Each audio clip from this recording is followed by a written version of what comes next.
Those who live in the Maritimes and make their living from the sea know that danger and disaster are an ever-present threat that must be calculated into a day's work. Often, their doom is already sealed, and nature and greed will ensure that many will not return home. March 13th, 1914.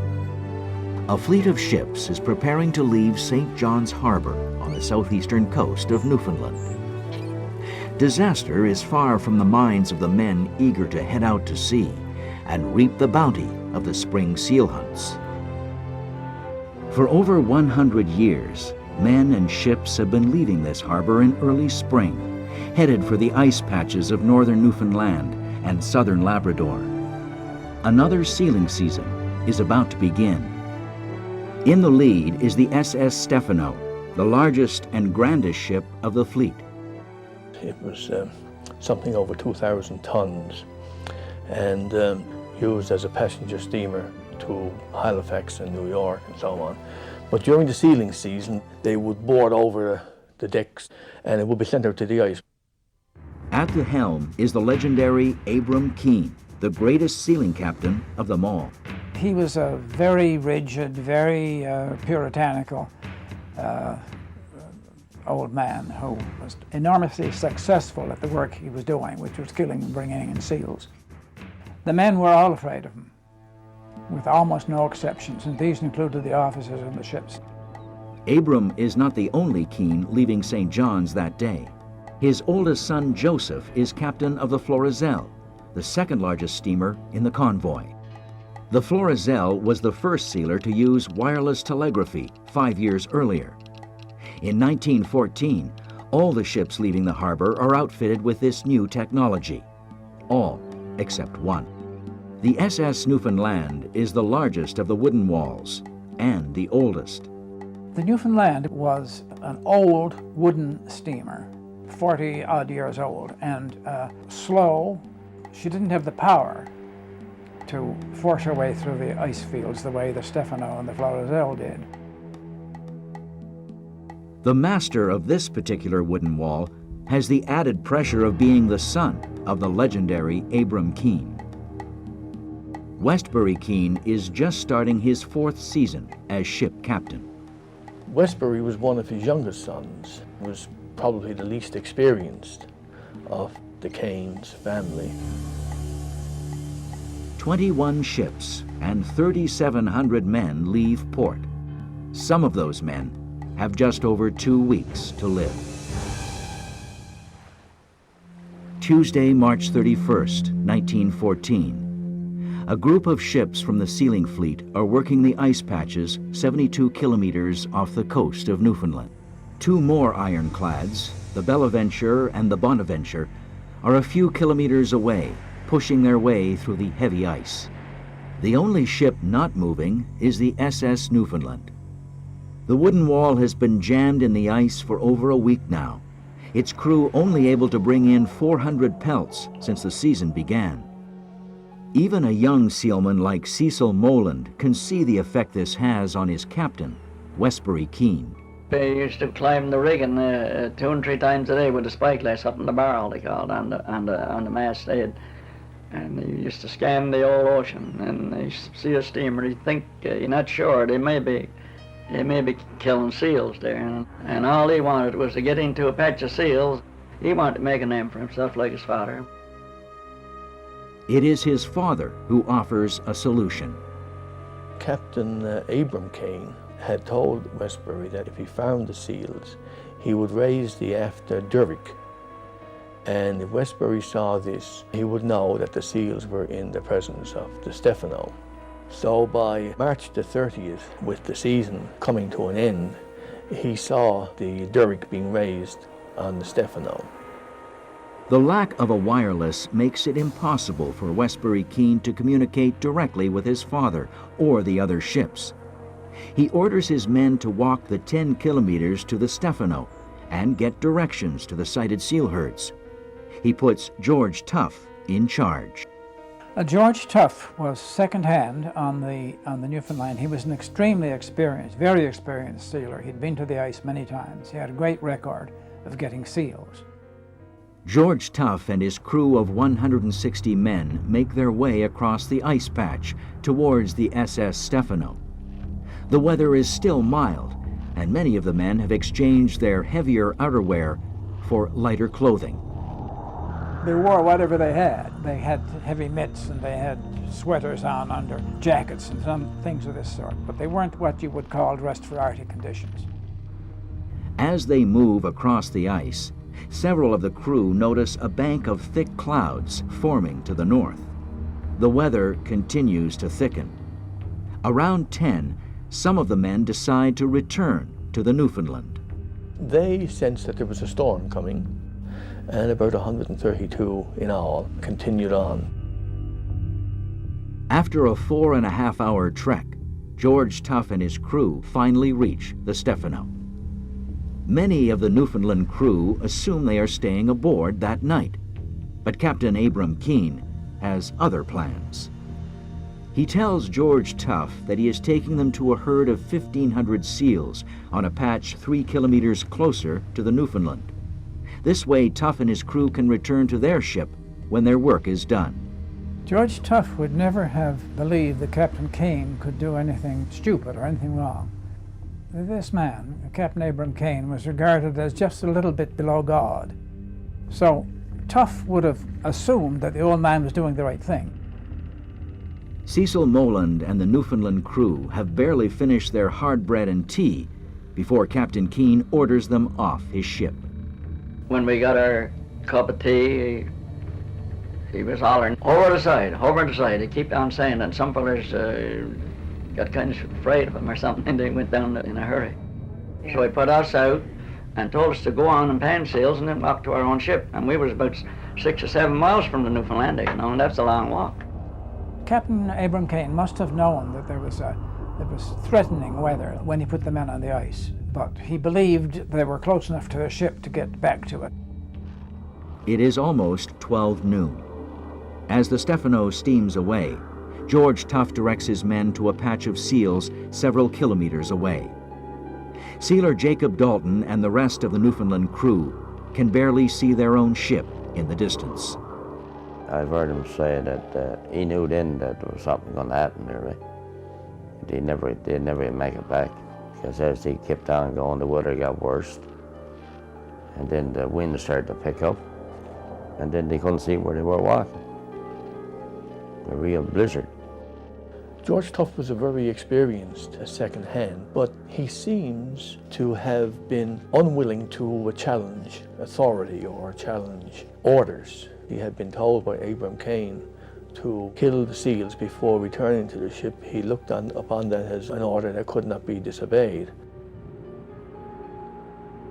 In less than a half hour, the weather is so bad that they decide to forget the seals and head for their ship. Had they stopped where there were seals they had killed that morning, they could have built a reasonable shelter, and they would have had the seal pelts to burn, and they'd had the seal meat to eat. But of course, they headed for the Newfoundland, even though they knew they were at least 4 hours away from it. 4 hours away, the 34 men who turned back earlier that morning arrive at the Newfoundland. When some express concerns to Captain Westbury Keane that the rest of the crew is caught somewhere between the Stephano and their own ship, he assures them that he has seen the men board the Stephano and that his father will look after them.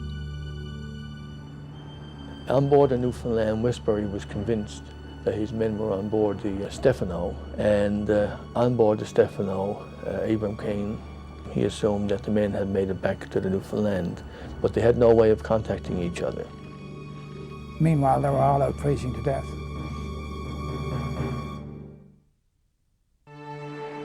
Tuesday, March 31st, 1914. The island of Newfoundland is at the mercy of the worst storm of the winter. The storm breaks so viciously that it blows open the doors at the home of schoolteacher Jessie Collins. She can only hope that her sweetheart, Cecil Moland, a sealer working on the SS Newfoundland, is safe. 72 kilometers off the island's northeast coast, the spring sealing fleet is battling the same storm. Captain Westbury Keane of the SS Newfoundland assumes that his crew of 130 men are safe aboard his father's ship, the SS Stephano. He assumes wrong. The men are several kilometers away, trying to follow their own path back to the ship, led by second-hand George Tough. He used to say, keep on going and keep the wind in the side of your face. But the wind was gradually changing up. And then after dark, we was going around in circles. We didn't know where we were going because the wind was changing all the time.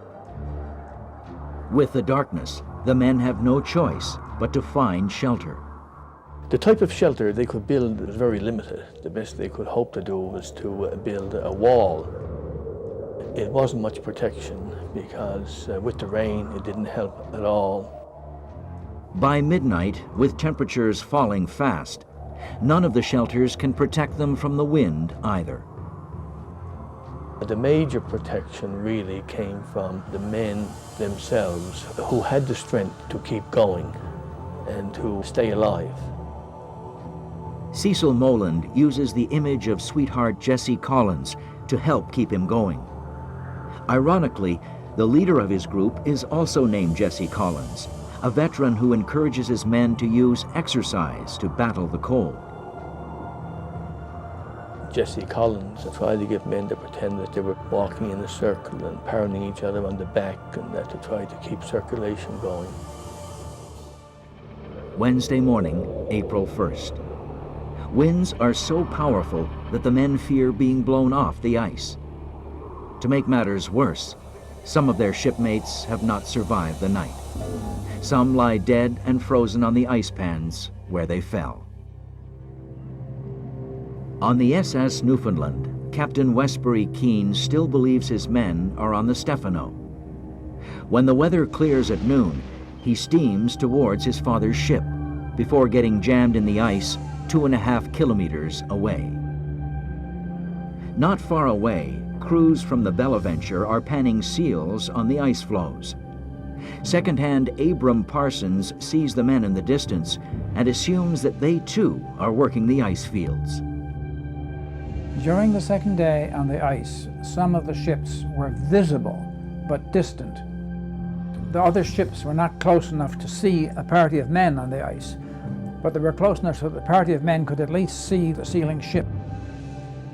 Some of the men are already on their way toward it. But just when the Bonaventure appears to be steaming towards them, it suddenly veers away in the opposite direction. Second-hand George Tough catches sight of the Stephano and tells the men that Captain Keane is finally coming for them. He watches until the Stephano also turns away. There is one ship left, their own, jammed in the ice about 3 kilometers away. Night is falling as Tough and a few men head toward it.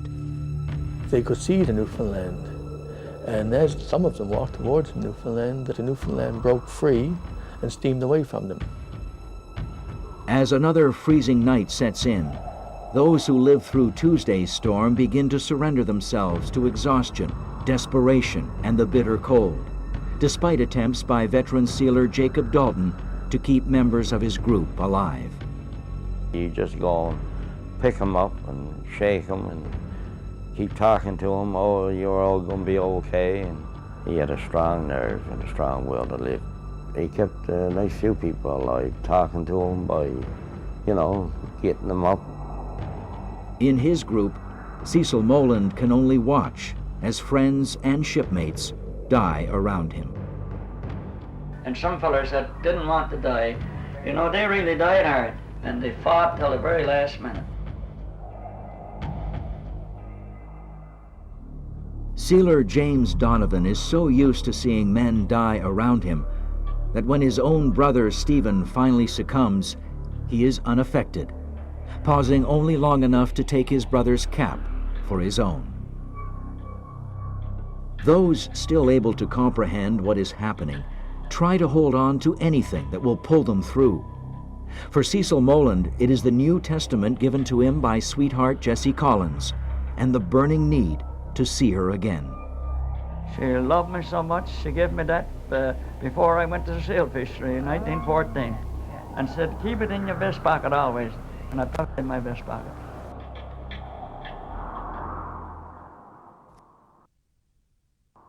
Thursday, April 2nd, 1914. The morning is cold, frosty, and clear. Captain Westbury Keane finds a break in the ice and steams the SS Newfoundland towards the Stephano, intending to pick up his crew. Westbury Keane was up in the crow's nest and moving his spyglass idly around, he saw a couple of men staggering towards his ship. One of the men is his second hand, George Tuff, snowblind and barely alive. 9 more follow in the distance.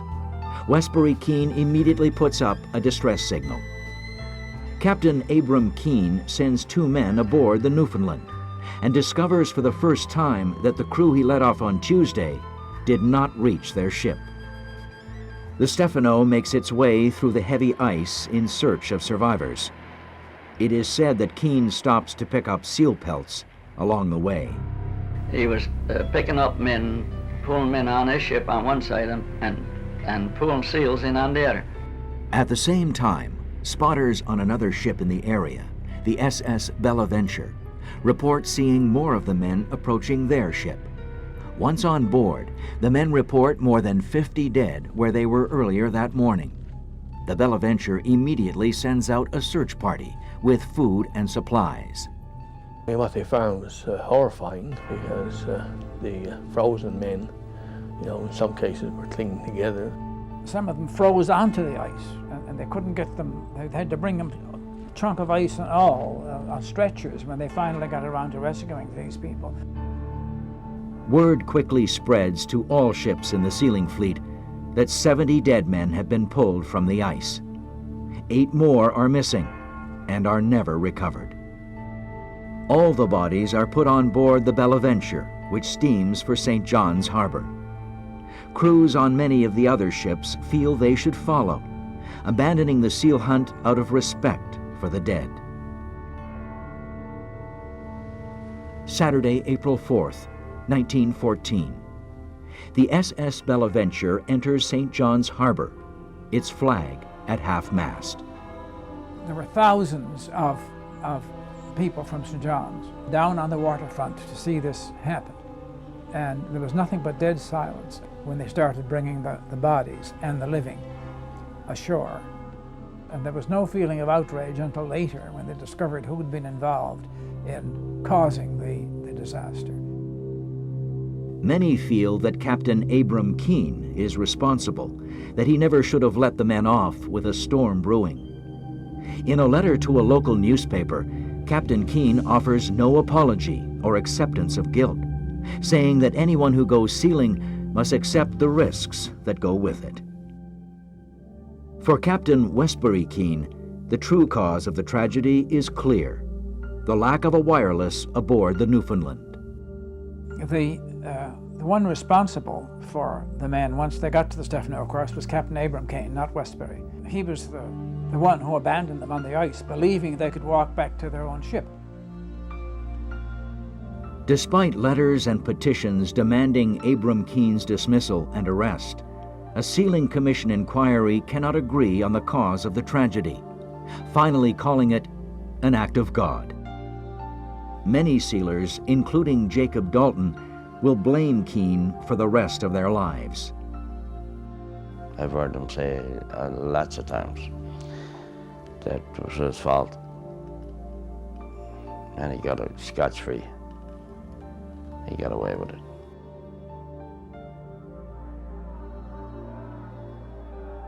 The season of 1914 is the worst in Newfoundland sealing history. 78 men die on the ice patch.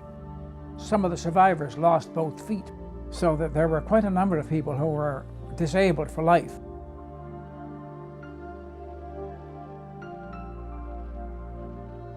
Many of them never went back to sealing again. After this happened this year, he still went to the seal fishery.